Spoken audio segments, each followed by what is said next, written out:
Good evening and welcome to Scotland at 7 on Broadcasting Scotland. I'm Andrew Wilson and this evening I'm presenting the programme from Edinburgh. I'm lucky enough to be joined this evening by our guest Siobhan Tolland, who's a writer and communities activist. Hello Siobhan, how are you today? Not too bad, how are you? It's a beautiful day. It's been a lovely day, hasn't it? It's been just grand, Thank you for asking. If I can start this evening firstly with our coronavirus update. As of 2 p.m. today, a total of 1,872,312 people in Scotland have been tested through NHS Scotland labs and UK government regional testing centres since the start of the pandemic.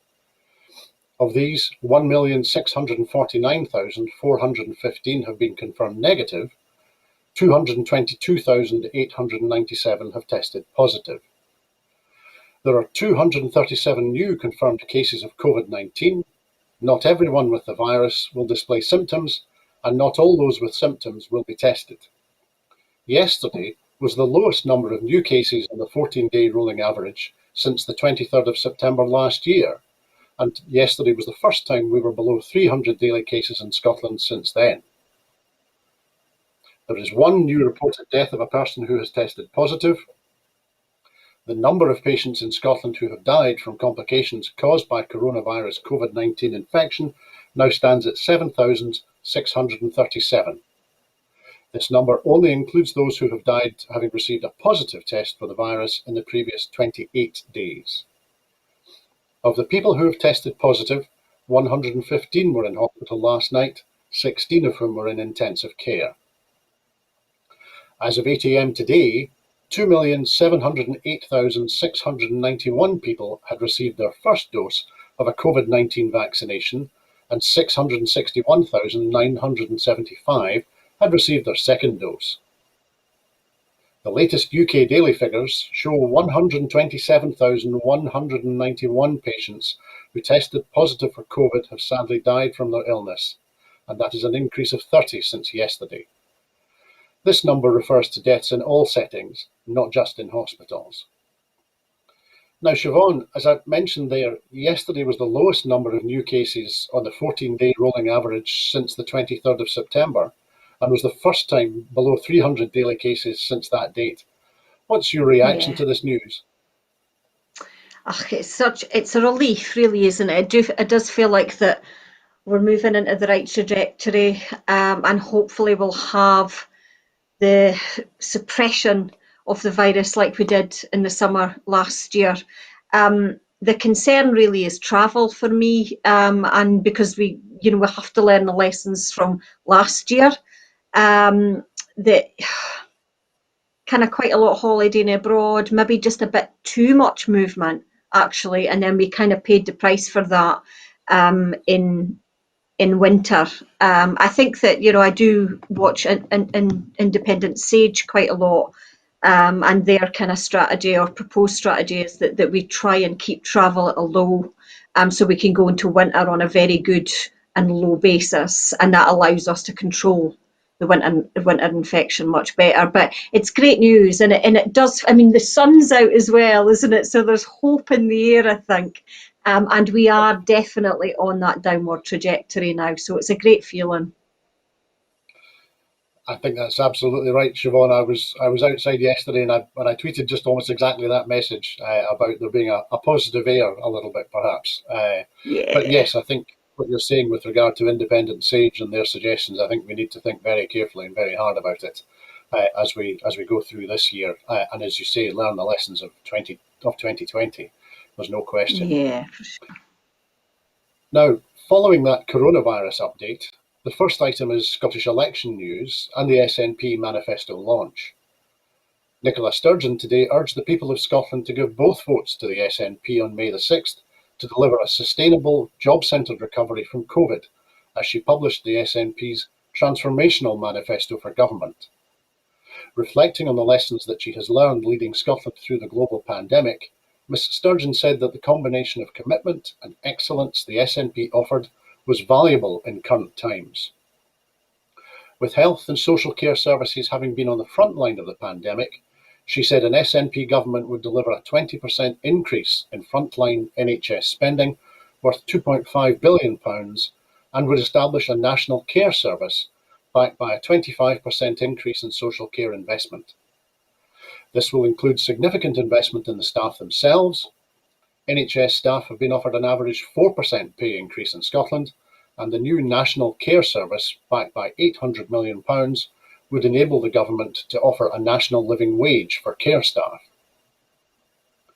To invest in the next generation, an SNP government would also invest £1 billion over the next Parliament to close the school attainment gap and recruit 3,500 additional teachers and classroom assistants, as well as providing free school breakfast and lunches to every primary school pupil, year-round, and a device for every child in Scotland to get online. It will also build a wraparound childcare system to help support working parents, with the least well-off families paying nothing. Having introduced the Scottish Child Payment, described as a game-changer in the battle against child poverty, a re-elected SNP government will roll out payments to all school-aged children in receipt of free school meals, and will double the payment to £20 a week over the life of the Parliament. At the heart of the SNP's recovery plans are an economic transformation which would have fair work and the climate emergency at its heart. This would include an investment of £500 million to support new jobs and reskill people for the jobs of the future, as well as funding the young person's guarantee of a university, college, apprenticeship, training place or job for every young person who wants it. Over £33 billion will be invested over the next 5 years in the National Infrastructure Mission, directly supporting 45,000 jobs. And an SNP government will deliver a further 100,000 affordable homes by 2032, with investment of £3.5 billion over this Parliament, which would support 14,000 jobs each year. There will also be a commitment to decarbonise the heating of 1 million homes by 2030. The SNP will also deliver a green transport revolution by providing free bikes to all school-aged children who can't afford them, remove the majority of fossil fuel buses from public transport by 2023, ramp up investment in active travel, and bring ScotRail into public ownership with the aim of decarbonising the rail network by 2035. The SNP will also commit to a just transition, including the appointment of a Minister for a Just Transition to oversee this work. Ms Sturgeon confirmed that an SNP government would freeze income tax rates and bans and increase thresholds by a maximum of inflation. And she pledged to give the people of Scotland the opportunity to have their say over their own future in an independence referendum when the COVID crisis has passed, to deliver the powers that Parliament needs to drive the long-term recovery. Now, Siobhan, there's a wide range of measures in today's manifesto announcement. What are the ones that jump out at you or that resonate with you the most? A couple of things, actually. I think it's important to note that the anti-poverty charity, the Joseph Rowntree Foundation, brought out a statement just last week saying that there's five anti-poverty measures that they want the future Scottish Government to take on board. And looking at what they're talking about, that this is really embedded in the manifesto for the SNP. So it's things like increasing the doubling the child payment, the minimum income guarantee, the kind of the building on the social security system as well. So all these things that the Joseph Rowntree Foundation had said would be significant anti-poverty measures. The other one's housing is built into that manifesto. And I think for me that is probably the most important strategy that the Scottish Government or the SNP as future Scottish Government can actually do at this moment in time, because I think that in terms of COVID, we have recognised the inequalities and the huge inequalities that exist within our society. This is a massive, bold, exciting, and actually I have to say, I will confess, I got a wee bit emotional on some of the stuff when I was watching the launch this afternoon, because it was just so wonderful. She talked about Anne and Bevan, she talked about the free dental care, she talked about the post-war trauma and the boldness of vision that we need that echoes that. And for me, it's always been that kind of post-trauma recovery there. We have to be bold. What was it? Innovators, she said. And we have to do that. And we have to put vulnerable people first. And I think that's why she said young people are at the heart of this manifesto as well. And I think that is equally important too. There's tiny little small nuggets that just make me kind of just smile with pure joy. They want to set up an under 16 citizen assembly. So they're going to set up a citizens assembly for under 16. So kids get an opportunity to talk about the kind of future that they want. And that becomes hopefully embedded into the future policy of Scotland. I mean, that's just wee things like that. The building of affordable homes. Well, Shelter put out a strategy saying that really within 5 years we have to build about 10,000 homes per year. So the Scottish Government is on track with what the Shelter had said in terms of reducing poverty through decent social housing. So there's some great initiatives there.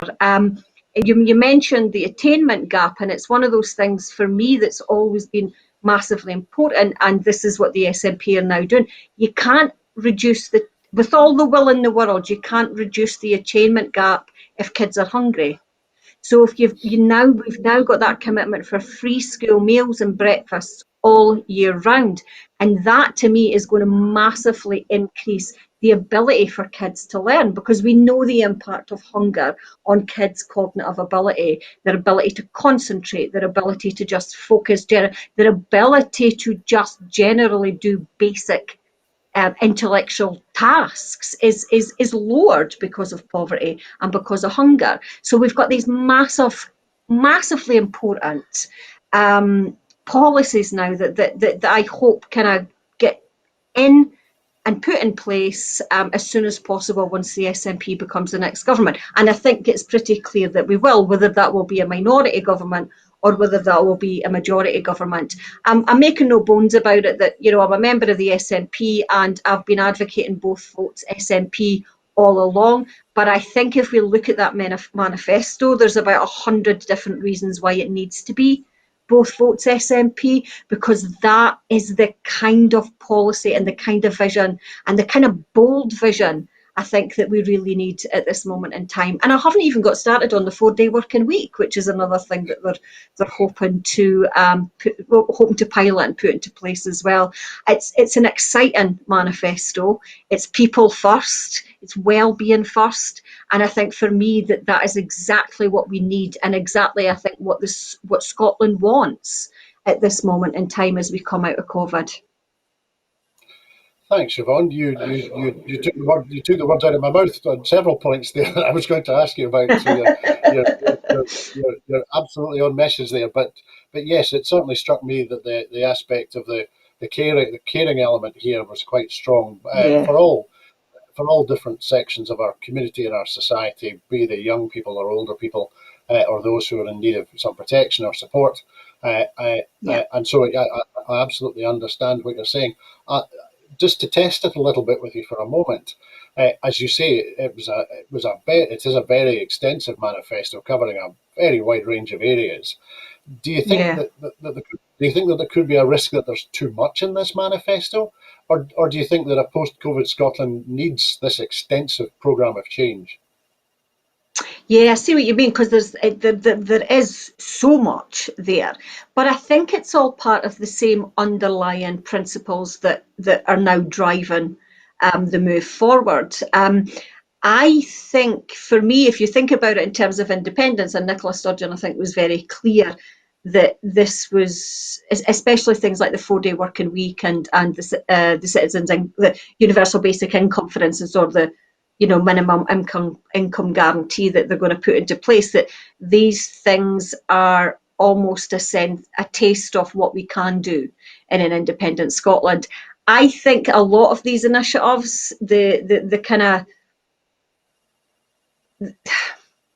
the underlying principle behind much of this is, but we do need independence to do it properly, and we do need independence to take this forward in the way that we really, really want to.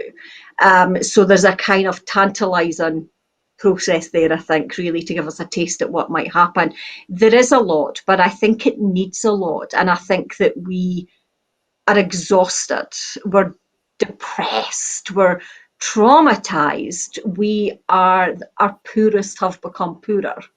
Our more vulnerable have become more vulnerable as a result of the traumas over the last 12 to 18 months. And I think it's what it needs. I think that if we can focus ourselves on that kind of vision and focus ourselves on that kind of planning, it will make for a better Scotland. And I think it's worth the risk. It's better doing too much than doing too little, I think. I understand. And do you think maybe that, I'm thinking here of previous social policy changes which SNP governments have introduced, be that social care that's free at the point of delivery, or the baby box, two policies which were criticised by the opposition. Do you think that maybe some of these announcements today, these manifesto pledges today, for example, free dental care at the point of delivery, that those are a means to demonstrate that Scotland can do things differently from other countries, and can make different priorities from other countries? Yeah, I mean, I think so. And I think that there will be opposition to some of these initiatives. I don't doubt that for one moment. But if you look at things like the Citizens' Assembly and the kind of things that they were looking for, it very much is incorporated into that manifesto today as well. Maybe not quite the specifics of dental care, but the 4-day working week, the minimum income guarantee, those kind of anti-poverty measures, the concept of fair work. Was also part of the Citizens' Assembly, and very much there was a lot of broad consensus there. So I do think that there is an element, I think to me it shows that there's an element of the traditional Conservative Party opposition will be quite an outlier now in terms of where we're moving. We never even mentioned the free dental care, and I've got sore teeth at the moment, so I'm kind of like, yeah, so there is. But the interesting thing about the dental care, and the thing that Nicola Sturgeon had said at the manifesto launch today, and I think it's symptomatic of how they're looking at this, and all these initiatives. This is an investment to prevent further costs down the road. This is putting money in at the beginning of a process to prevent further problems down the line. And this is because what she said at the manifesto launch was, of course, is the amount of people that turn up at A&E with huge dental problems because it's went on and on and on because they haven't managed or couldn't afford to get to the dentist. Now, if we give free dental care at the start, what that does is it solves problems down the line, not just in terms of pain and well-being, but solves financial problems for the NHS down the line. Because, as we all know, if you let a tooth get worse and worse and worse, then it's not going to get better. It's just going to get worse and worse and worse. And if you get to the point where you end up in a hospital, it is going to be much more costly for everyone involved to get that fixed. So there's a financial cleverness here and astuteness here, recognising that if we invest in society at certain points, it will reduce costs in the long run for the well-being and health of our society generally. So it's good economics as well. And she touched on that, I think, quite a bit during the launch. That's a good point. The whole stitch in time saves 9 argument, which we've seen. I was also reflecting on whether there's an inclusive aspect to a range of these policies.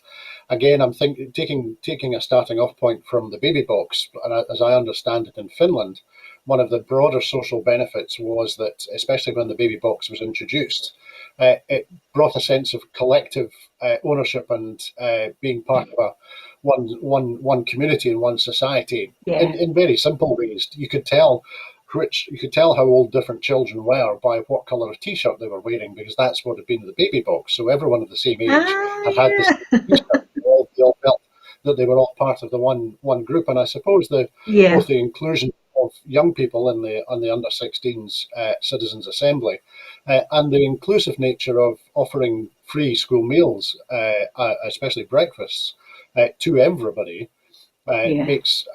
might have that inclusive approach over time as it becomes the norm, and it's what people expect, and they see the benefits of it just in terms of community and inclusion. There's a very good charity in Dundee called Dundee Bairns, and what they did is set up an initiative of free. It was free after school meals, so it was teas, generally speaking, and sometimes it was breakfast as well. But they also integrated it with in some of the pilots. They also integrated it with homework as well. So they would have their tea, and then they would do a bit of homework and stuff as well. And what they did notice they did a study on how it impacted on kids, but the other way it impacted was better family engagement, but also better engagement at school, better behaviour at school, just better engagement with their studies more generally. So there's something wider as well in terms of that collectiveness, as you say, that there is that collective sense that people eating together and, kind of socialising together and round that meal can have a massive positive well-being and psychological impact as well. So it's for a whole host of reasons that it does foster that collective togetherness, I suppose. Absolutely. Thanks, Siobhan. Our second Scottish election story this evening is that Scottish Labour has reaffirmed support for nuclear weapons. Scottish Labour leader Anas Sarwar has reaffirmed his party's position to support the UK government's commitment to maintaining Trident nuclear weapons on the Clyde. During an interview on Good Morning Scotland, Sarwar could not commit to scrapping nuclear weapons and seemed unwilling to stand up for a policy supported by the majority of the people of Scotland. Earlier this year, Sir Keir Starmer confirmed that Labour would not oppose Trident renewal. Despite renewal costing £205 billion and a majority in Scotland opposing nuclear weapons, Anas Sarwar seems to have adopted the UK Labour policy over that of his own Scottish Labour Party. Siobhan, do you think that this tells us anything about the relationship between the Labour Party in Westminster and the Labour Party in Scotland? Um, I think we knew that, when Anna Sarwar went for the leadership, that there was going to be, how shall we say, a closer connection, perhaps ideologically speaking, with Westminster. And I think we're beginning to see that. I always feel quite sad speaking about Labour because, they come from a great place. They set up the welfare state historically, and we should always be grateful to them for that. But it's interesting because here we are talking about anti-poverty initiatives, putting well-being first, and then you've got Anna Sarwar sitting talking about, nuclear weapons is still important, and it makes, I think, Labour seem so out of touch with the people of Scotland, that they're still pursuing these kind of British macho bulldog type policies, where actually, if you look at it on a financial level, it's like, just think of the investment that we could do if we didn't need to spend it on nuclear weapons, so on that very basic level. But there's something ethically and morally just completely out of kilter with following that line against the principles of the Scottish Labour Party as well, which is quite bizarre. So there's clear internal division there already. It's Anna Sarwar as leader has not resolved those internal issues, but it just makes, I think, Labour seem so out of touch. And the problem the Labour Party have always had since 2014 is that their connection with Westminster makes them feel, for most of Scotland, out of touch with Scotland, and standing with the Tories during the referendum. Many people never quite forgave the Labour Party for that, but here they are doing exactly the same mistakes again. This is not going to endear the Labour Party to the Scottish people. I want the Labour Party to be second in this kind of Scottish Parliament election. I want them to be the main opposition because they're clearly better than Conservative parties. But come on, have some vision. Have some vision. Challenge the SNP, make the SNP better when they become government. Don't just come away with, right, okay, we're going to just do nuclear weapons again.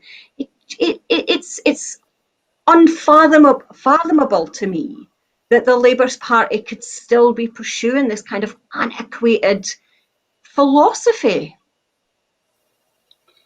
I completely understand. I guess it just crossed my mind with the announcement of free dental treatment that's free at the point of delivery. Anna Mm-hmm. Sauer, who still practices as a dentist, I think we'll need to ask him about that as well. I didn't know he was a dentist, actually. I wonder what his view of his private practice will be now that the Scottish Government has made this announcement. But what we will do is we'll move on elsewhere in the Scottish elections, and the Scottish Greens have proposed a new deal for onshore wind power. The Scottish Greens have unveiled plans for a new deal for Scotland's wind energy supply to meet future demand for electricity as fossil fuels are phased out. The Scottish Greens Manifesto pledges to replace existing turbines with newer, more powerful models and doubling the size of the industry. Making it easier to invest in onshore wind will come with conditionality to keep at least 70% of the supply chain in Scotland, creating thousands of jobs. Commenting, Scottish Greens co-leader Patrick Harvey said, "Renewable energy is absolutely critical to meeting climate targets and ensuring our survival. Onshore wind already contributes a large amount to Scotland's energy mix, but it has stagnated under UK and Scottish governments. As we shift to electric transport and heating solutions, the demand will grow, and so must the onshore wind sector. That's why the Scottish Greens propose a new deal for wind energy to encourage the sector to upgrade existing turbines and expand. We would ensure that the Scottish supply chain is protected, creating thousands of jobs in the process."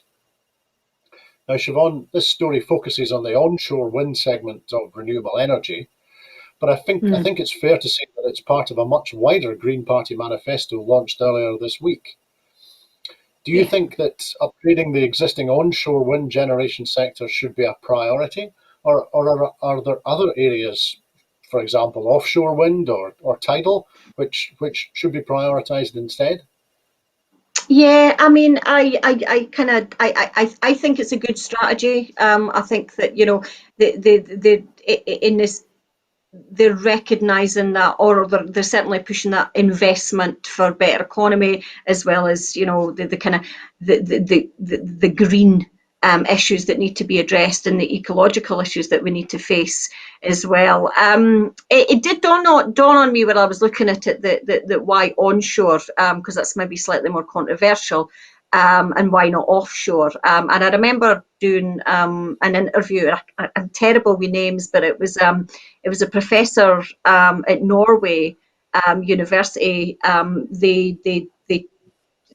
The department that he runs specialised in innovative technology for green energy, and he was saying that the North Sea is the new kind of boom for green energy in terms of kind of offshore wind. So it kind of dawned on me, there's like, well, because it's cheaper now than nuclear.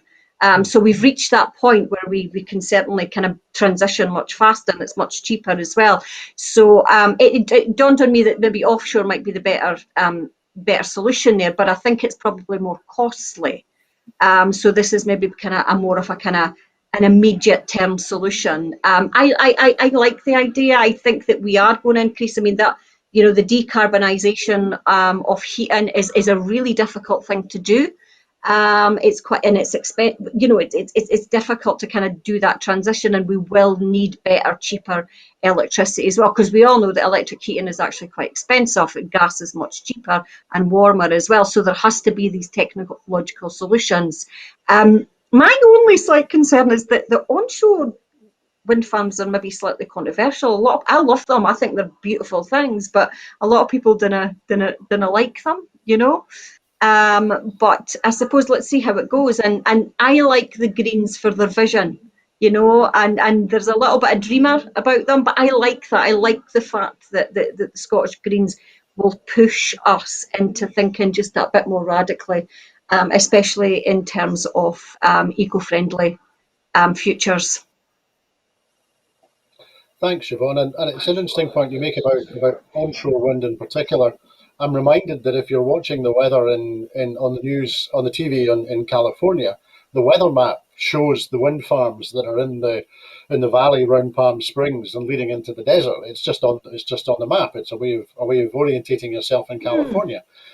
And it's interesting that given the scale and size of some of the wind farms that we have onshore in Scotland now, that we don't seem to embrace them in quite the same way at the moment. I was also thinking about the jobs aspect here. Yeah. Obviously, there is a lot of work currently underway in decommissioning oil rigs. Another rig arrived at Rosyth over the weekend, being towed behind the largest ship in the world. And of course, we can think of the various rigs which are laid up both in the Cromarty Firth and on the Tay as well, nearer where you are. And so I wonder if there's an opportunity here for us. Obviously, there's work to be done in decommissioning oil rigs, but also perhaps this point about focusing the supply chain for new construction and for the new sector, focusing that on making sure that 70% of that work is carried out in Scotland. Yeah, yeah, I think that because it is a very controversial thing, isn't it? And it has been subject to quite a lot of controversy recently. That it's that kind of, well, what happens here? Because it seems to get, I mean, environmentally, it seems ridiculous that you'll farm things out and then it'll come back again. So on an environmental level, it's not very kind of very good either. But I think that if we are to benefit from the just transition or the new green transition, then it has to give our society jobs. I was talking about that academic earlier on, and that's what he was saying. The reason that Norway have started investing in things like offshore wind is to provide jobs for their population. He says that's it. It's a job making scheme as far as the Norwegian kind of government is concerned, and so it's that prioritisation, I think, that the Green Party have done that I think is vitally important. We have to all be invested in this transition. We can't just like stand back and go, yeah, go on transition, but we're going to, we're going to just stand by and not benefit at all, or it's going to make us work. Like the transition from coal in the 80s did, and Nicola Sturgeon mentioned that today as well. And Maggie Chapman mentions that a lot when she's talking about the green transition. We cannot do what the UK government did in the 80s. And I think that investment, that reskilling, and making sure that people have good jobs, high skilled, high paid jobs that the oil industry brought for us, but do it in a much more fairer way. And I think it's really smart thinking by the Greens to make sure that we know that we can benefit from those transitions as well, and it makes it less scary for the people of Scotland as well. So it's smart thinking, and it's spot on in terms of its economic structures. That's great. Thank you, Siobhan. Now, the Scottish Conservatives' election campaign message today was to urge voters to use their second vote at the election on 6 May to stop another Scottish independence referendum. Douglas Ross, the MP for Moray, said people should use their regional vote for the Tories to ensure Holyrood was focused on recovery rather than independence. Although the Conservatives seem to be focusing on the regional list to retain their position as the largest opposition party, Mr Ross said that he would love to be the First Minister of Scotland, but that his main focus at the election was preventing an independence referendum. Siobhan, do you think that this is evidence that the Tories are now fighting to retain their list seats and are maybe admitting that they will make little or no progress in the constituencies? I think the Tories are in trouble. I mean, I really do. I mean, Douglas Ross has performed really poorly. I was always, not being a fan of the Conservatives. I don't think that's a massive secret here. But, even when Douglas Ross was kind of sworn in, because he wasn't really even elected, I thought, why? Even I can't even see Tories liking him, But there really is an element here that this obsession against the referendum is doing them absolutely no favours at all. And I hope that they do get put into third place just for that alone, because you know what? They've nothing else to give. They keep saying, oh, but we need to focus on a recovery, so no divisive referendums. But what does that mean? I mean, it doesn't mean anything apart from do as I say. You know, that's all it's coming out. And Anas Arwar's kind of he's softened his line there a bit, and because I think he's recognised that he doesn't really want to come across in the same way that Douglas Ross has. But this constant, just nauseatingly boring. No divisive referendums, no divisive referendums, no divisive referendums. It's so bereft of anything innovative, any vision at all for Scotland beyond you must do as I want. It's absolutely, utterly insulting, I think, to the people of Scotland. And I think it's that lack of vision, though, that makes them probably in trouble for the list seats and in trouble for their seats as well, because they don't seem to have much else to give apart from we didn't like SNP and we didn't like independence. Well, we know that. You know, it's like the SNP having to keep saying we support independence. Well, we know that, but tell us more, give us more. And they don't seem to be doing that at all. I was laughing when you were saying, you know, Douglas Ross is going to be, I'd love to be First Minister. And I thought, is he still going to continue with he's still going to continue his refereeing job if that's what he become? He's probably about the only person in Scotland that we would want. You know, I mean, most of Scotland would balk in horror at the thought of him being First Minister. And I don't mean that in a bad way. It's just that he doesn't have the skills, he doesn't have the vision, he doesn't have the plan. And what's he going to do? Become First Minister and then just talk about a divisive referendum completely? Because that's all he's given at this moment in time. It's all they seem to be given. And it worked in 2016. 2017, wasn't it? It was just after the Brexit referendum, because I think that we were still in a little bit of shock, but they're still doggedly pursuing that 4 or 5 years later without even recognising that Scotland has moved on so much in terms of its thinking, in terms of its evolution, and in terms of what we want. It's embarrassing to see, actually. Well, meanwhile, for the Tories in England, a Westminster watchdog has called for urgent reform after the Greensill scandal broke. A former Conservative cabinet minister who vets ministers and Whitehall mandarins' new jobs has called for urgent reform over anomalies that allowed conflicts of interest in Westminster and Whitehall. Lord Pickles, the chair of the Advisory Committee on Business Appointments, told the committee of MPs he was very worried after Bill Crothers, a senior civil servant, was allowed to work part-time, then full-time, for the collapsed finance house Greensill Capital without that new job being vetted. It also highlights a number of anomalies within the system that require, I think, immediate address, said Lord Pickles. He was speaking days after his committee released an exchange of letters with Crothers that exposed the Cabinet Office's unusual arrangement. That arrangement allowed Crothers to work for Greensill Capital, which has now collapsed, leaving thousands of jobs in the balance, while in charge of billions of pounds of taxpayers' expenditure.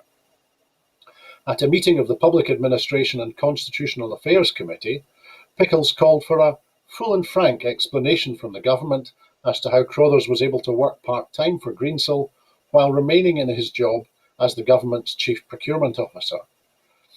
These revelations regarding the connection between Bill Crothers and the now collapsed Greensill come hard on the heels of separate revelations regarding the actions of the former Prime Minister David Cameron, while he too was working on the Greensill payroll.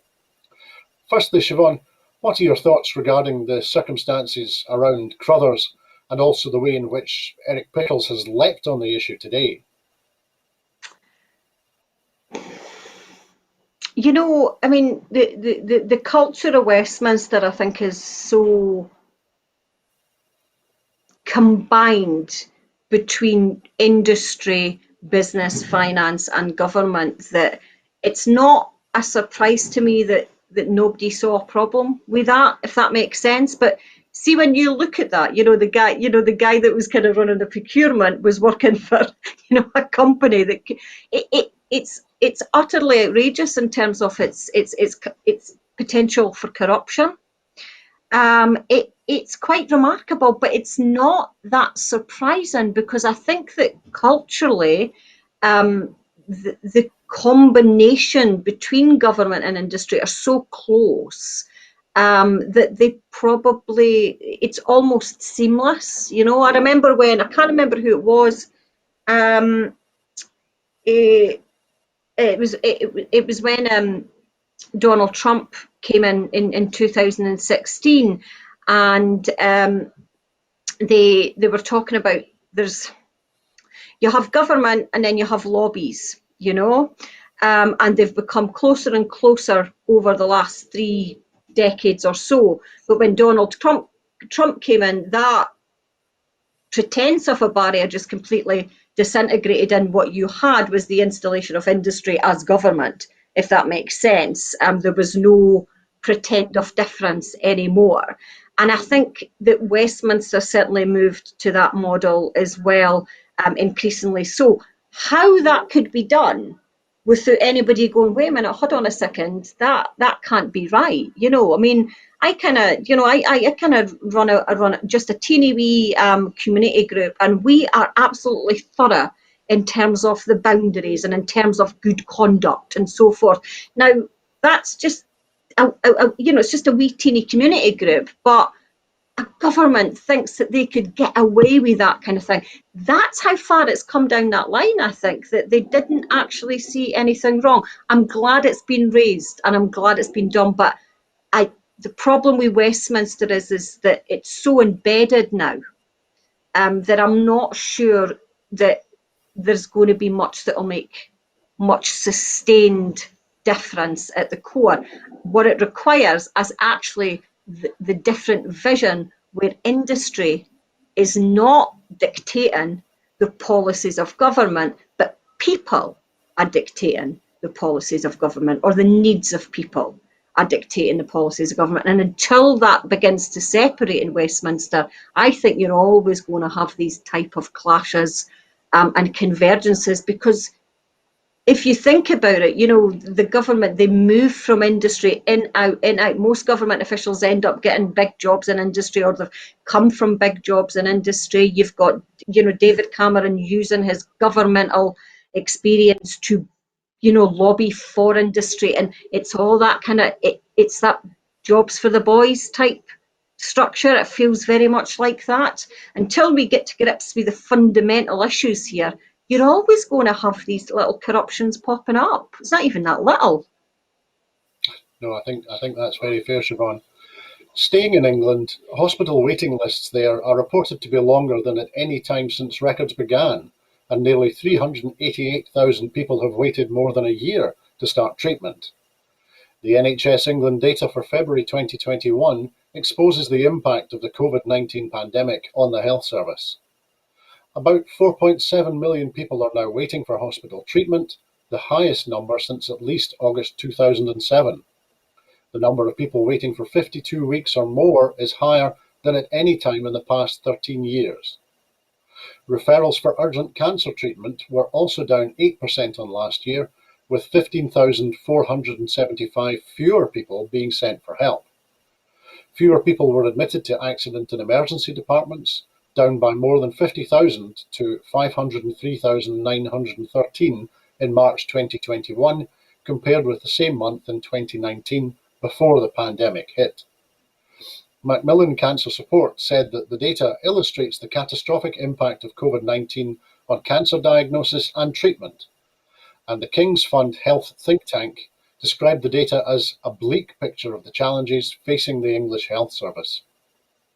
Nurses, still smarting from the government's proposal of a 1% pay rise, responded by calling on ministers to reconsider the wage deal if it is to avoid an exodus of staff needed for the recovery of the NHS. The same workers in the NHS in Scotland have been offered a 4% pay rise. Siobhan, how bleak do you think this picture looks in the NHS in England? Yeah, it's extraordinarily sad to see that. It's probably not unexpected though, given, you know, that everything had to be prioritised in terms of the, you know, the COVID pandemic. But we are going to feel, or England, I think maybe worse so, will feel the longer term health impacts of that. The problem, of course, I think in England is that the NHS was already quite run down. It was inefficient, it was underfunded and has been for a long time. The sacrosanct notion of a free NHS has kind of disintegrated within England as it's increasingly sections of it being sold off and privatised. So there are problems there. So it was already quite a vulnerable service, and people were already quite vulnerable within it. I think the 1% pay rise probably symbolises the Westminster priorities in terms of this. It's quite an insult, really, isn't it? And it will probably, as the nursing union said, create an exodus because you've got exhausted, traumatised, just not nursing staff, medical staff, who've seen terrible, terrible things. And, there's something psychologically about giving just that paltry wee 1% that kind of thinks, oh my God, what's going on here? I feel for people in England. It's not like the NHS is amazing, panacea of wonderful stuff up here either, but it is in a better position. It is in a much more robust position. I think their priorities are better here. And I don't think that's massively controversial either. Independent studies have said the same. But unfortunately, I think, if you look at the SNP manifesto, you saw that the priorities there, and I think there is broad consensus within Scotland. This is not just an SNP thing. There is broad consensus to invest and build up the NHS and improve resilience. I'm just not sure you're going to get that within the Westminster structure. And you're probably going to begin to see these problems increasing, and lo and behold, more privatisation will come in and solve those problems, which is not going to be good for anybody. I mean, on a personal level, in terms of people's health, that's a scary time. I've had to do a couple of health procedures over the pandemic, and there was those kind of fears of, will this impact on, if it is this, if it's that, if it's cancer, will COVID impact on my ability to get treatment, etc., etc. So on an individual kind of people just trying to do the best they can on a day-to-day basis, it's quite tragic for them, actually, that all these people have kind of their treatments been delayed, or there's fears that they may not be treated appropriately now because of the lack of resources and the pressure on the system. I think that's very fair, Siobhan. All of these aspects have a very human side to them. Moving now to news from the United States, Democrat lawmakers are to unveil a bill to expand the US Supreme Court by 4 justices. Congressional Democrats plan to introduce legislation today to expand the US Supreme Court by 4 justices, a proposal aimed at breaking the conservative grip on the court that promises to draw fierce opposition from Republicans. Senator Ed Markey and House of Representatives members Gerald Nadler, Hank Johnson and Mondaire Jones have held a news conference today in which they announced the introduction of the legislation in both chambers. The measure would expand the number of justices from the current 9 to 13. President Joe Biden announced last Friday the formation of a bipartisan commission to study potential Supreme Court changes, including expansion or imposing term limits on the justices instead of their current lifetime appointments. The number of Supreme Court justices has remained at 9 since 1869, but Congress has the power to change that number and did so several times before then. Imposing term limits would likely require a constitutional amendment, although some legal scholars have proposed ways to accomplish it by statute. So, Siobhan, do you think, is this simply tit-for-tat politics after the way in which the Republicans have conducted themselves in connection with the appointment of Supreme Court justices in recent years? Or do you think is there more to it than that? I think there's my first thought was like, right, that's just getting your in back, isn't it? Do you know what I mean? But I think the less so maybe the increasing, but the reducing of or not creating a lifetime term, I think is a much more fundamental change to the structure, isn't it? And I think it it brings it into a more democratic structure, I think, as well. There's something I always find, it's a bit like the House of Lords, and it's something very bizarre that once you're there, that's it. We just can't get rid of you, no matter what. So there is an element there. I think it's just modernising that process and making it just more accountable and more democratic. And that's maybe a good thing. Well, I think it is a good thing, actually. Increasing it increases it by 4, but I mean, one of the good things about Biden, and it's probably one of the reasons that he won, was that it was his political ability to build consensus across the parties.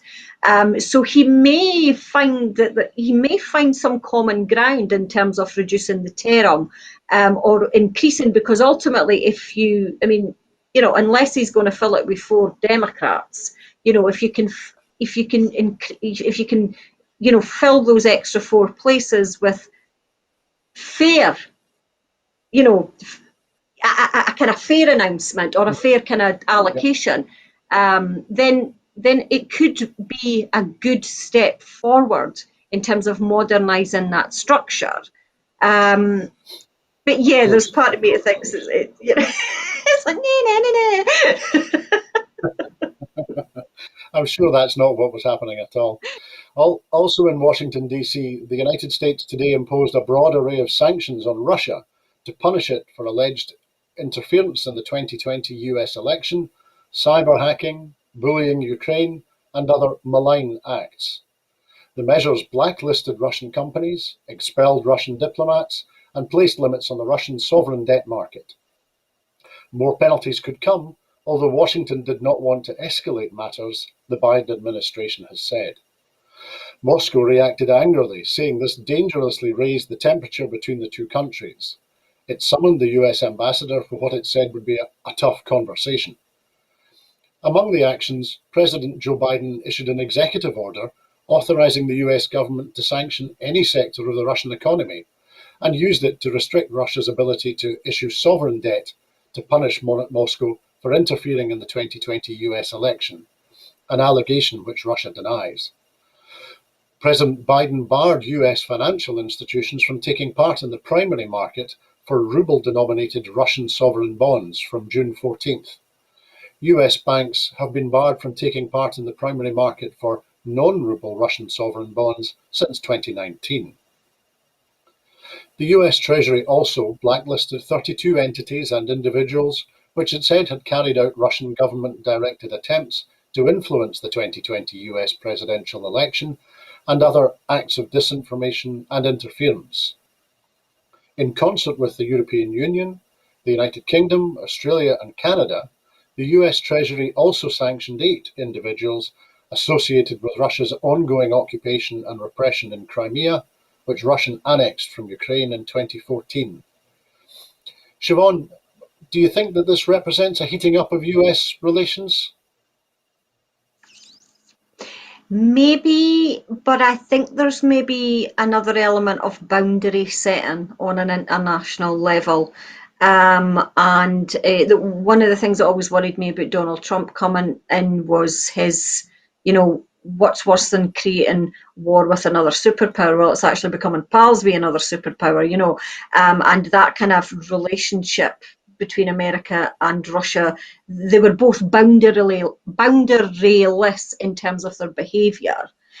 So I do think that there's an element of, yeah, of course, Russia's not going to respond well, but actually when people or countries don't have any boundaries and boundaries are set upon them, of course they're not going to respond well. That's the point of setting the boundaries, isn't it? Because it's an attempt to control the behaviour there. So yeah, I think I actually think it's Biden beginning to develop an international reputation of, I know that Russia's saying this is escalating things or raising the temperature, and initially I thought, oh God, actually, yeah, but I think what it is doing is an attempt to just say, right, okay, this is not on, on an international level, this can't happen. And it's doing it not aggressively, but doing it relatively clearly but I think quite calmly as well. So we'll just need to really wait and see how Russia respond to that, I think. But I think in terms of international relations, and I think that if we look at internal countries as well, if we look at the history of America recently, and if we look at, the UK and maybe some elements within Scotland now as well, that there's politics that have no moral, ethical or political boundaries anymore. And that is quite problematic, because it means that there's no morality to stop people, or stop countries, in terms of bad behaviour. And I do think it comes down to that basic, if you let it happen, then you're just rewarding bad behaviour. So there's an element here of maybe just, Biden kind of stepping in and saying, well, no, that's not allowed. We just can't have that. And hopefully, I think it will reduce temperature. I think there's certainly maybe a bit of a perspective here on the after the relationship which President Trump appeared to enjoy with President Putin over the years. However, moving back to Europe, the Dutch have lost a court fight against the EU electric pulse fishing ban. The Netherlands has lost its fight against an EU-wide ban on electric pulse fishing after Europe's top court today said that EU lawmakers have wide discretion in making legislation. Pulse fishing is widely used in the Netherlands, which says the technique reduces unwanted bycatch and avoids ploughing nets along the seabed. Opponents, including French fishermen and environmentalists, say the technique, which uses electrodes to emit electric waves and stun fish, which then float upwards and are scooped up by giant nets, deplete fish numbers.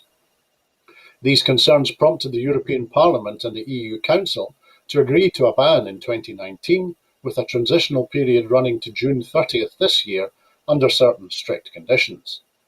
The Netherlands subsequently took its grievance to the Luxembourg-based EU Court of Justice in 2019, arguing that lawmakers had not used the best scientific opinions to compare the environmental impact of pulse fishing with traditional beam trawling of North Sea sole. The judges in Luxembourg threw out these arguments.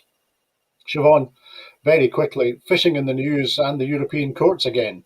Do you think there might be lessons here for Scottish fishermen, many of whom were so critical of the EU approach to their industry?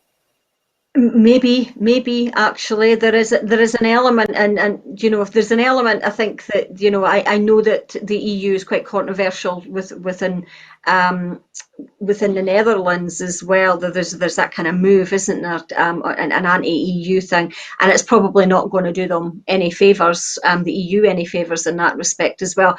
But I do think it was the right decision, because the electrical pulse, I'd never heard of it before, but we don't know the consequences of it. And that's part of the problem, is we're not quite sure what it has for the rest of the ecosystem within the ocean. We some of the research is suggesting that it's causing low resilience against infection in other animals and so forth as well, putting aside the fact it's quite cruel to the cod and other fish. But yeah, I think it was the right decision, but it's one of those, national autonomy versus wider EU structures. I think it is. I think it's something that the North Sea is keen to do as well. So it could have impacts on that in terms of the scope. It's banned in Scotland, yeah. Mm-hmm. Yeah, yes, I think it's banned absolutely. I think it's banned almost everywhere. China have banned it. Vietnam have banned it. Hong Kong have banned it. There's quite a worldwide ban on it anyway. But yeah. Of course. Thank you, Siobhan. And finally this evening, COVID-related restrictions have caused mental distress to 3 out of 4 people who have relatives in care homes, a study shows. Being unable to see and touch loved ones during the pandemic has triggered a range of negative emotions among study participants, researchers say. The impact on relatives of being prevented from visiting during lockdown was severe and often went unrecognised, the study concludes. Researchers are urging policy changes that enable care home managers to arrange indoor visits for designated relatives or friends if isolation is severely affecting residents. The study team also wants socially distanced outdoor visits to be routinely offered when family carers and residents request them, if local restrictions allow. And researchers say care homes should encourage more video-based communication between residents and their families to counter the impact of visit restrictions. Particular thought must be given to residents whose physical needs or cognitive impairment dictate that outdoor visits or Zoom calls are not an option. The study, led by the University of Edinburgh, calls for a more collaborative, human rights-based approach to policy making that involves relatives, carers organisations and care home providers. It also advocates services that are better suited to minority ethnic communities. Researchers say lockdown has exacerbated pre-existing issues such as a failure to meet residents' communication needs and a lack of support for their dietary and faith-based requirements. Siobhan, 1 year into the pandemic, what do you think are the key aspects which the care home sector should approach from an equalities perspective? Yeah, I am. I was just thinking when you were reading that out that there was a distinct lack of human rights approach in the pandemic. I understand the panic, but basically they locked older people up and refused entry. I saw this. My friend's mum was in a home, and the upset that their family experienced, that they just shut the doors and they never got to see her.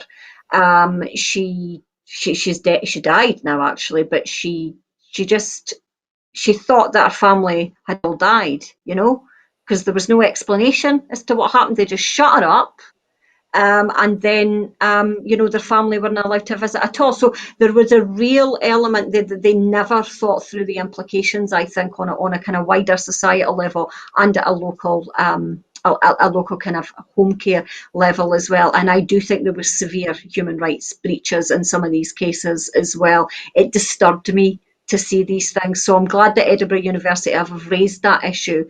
And I do think that we have to seriously think about how we treat older people. What's the saying? We judge a society on how we treat our old people. Well, I think there's an example here that it was almost like we just closed it off and pretended it wasn't there. And I didn't think that was the best approach. I know that there was concerns. I know that there was the fear and the worry of COVID and the fear of the unknown, but it just never quite got thought through enough in terms of the impact that it would have on individuals and families. I think there could have been better ways of dealing with it. I think there are definitely lessons that will be learned from all of our experience over the past year. Yeah. Now, that is Scotland at 7 this evening. Thank you so much, Siobhan, for joining us and for sharing with us your thoughts and your insight and your commentary. In making these programmes, Broadcasting Scotland relies on the support of viewers and others who value our distinctive approach to news, current affairs and culture. If you would like to support us, then please consider subscribing or donating to Broadcasting Scotland. You will find the link for that on the screen. There are also other ways in which you can contribute to our work. If you would like to volunteer to work with Broadcasting Scotland, either behind the scenes or in front of the cameras or in making the organisation work, then please visit our website at www.broadcastingscotland.scot and send us a message there. Meantime, I'd like to say thanks once more to Siobhan Tolland for joining us this evening, and please, have a great evening. What distinguishes Broadcasting Scotland from a website or blog, apart from our brilliant programmes? Hi there, I'm Gordon Ross. Are the costs we face to enable us to produce those programmes. These costs are significant and ongoing. However, our facilities are able to do so much more if only we had the staff. In the last year, some of our supporters have cancelled their subscriptions. In one way, we would prefer it if it was because they didn't like us, rather than it being because of the financial pressures which we are all under because of COVID. The really positive outcome of our fundraiser is that at a time of economic challenge in Scotland, we will use your donations to create jobs and in a small way contribute to improving the Scottish economy. If you want us to be Scotland's independent broadcaster, able to provide an alternative mainstream television platform, then please support us. Scotland is going to be an independent country. Just imagine what we could do if we had even 1% of the BBC Scotland channel's budget. imagine. And then please consider turning your imagination into reality. Please support us if you can afford it.